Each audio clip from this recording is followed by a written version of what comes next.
Thing one tonight. You may have heard there was a hearing today on the Capitol with the CEO of Google, called by House Republicans on the Judiciary Committee, who've been looking into allegations of liberal bias online. Now, it started out as most hearings do.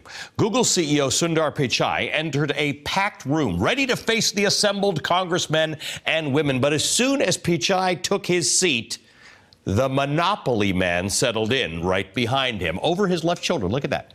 It's actually an activist named Ian Madrigal, who also appeared at a 2017 hearing on the Equifax data breach and at Mark Zuckerberg's Senate hearing in April, that time dressed as a Russian troll. The Monopoly man put on quite a show over the course of today's 3-hour hearing, adding a monocle to the costume at one point, holding up a bag stuffed with fake money.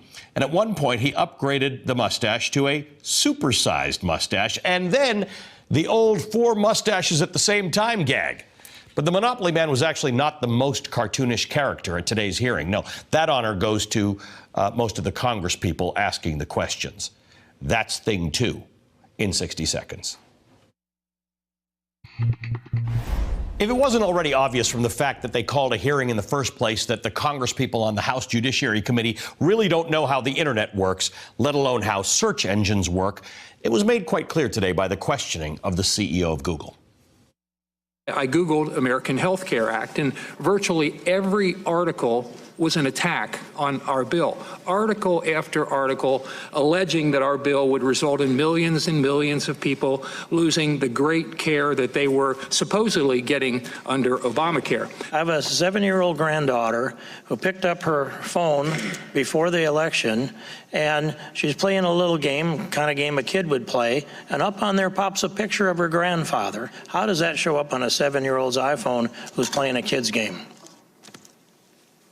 Congressman, iPhone is made by a different company. Right now, if you Google the word idiot under images, a picture of Donald Trump comes up. I just did that.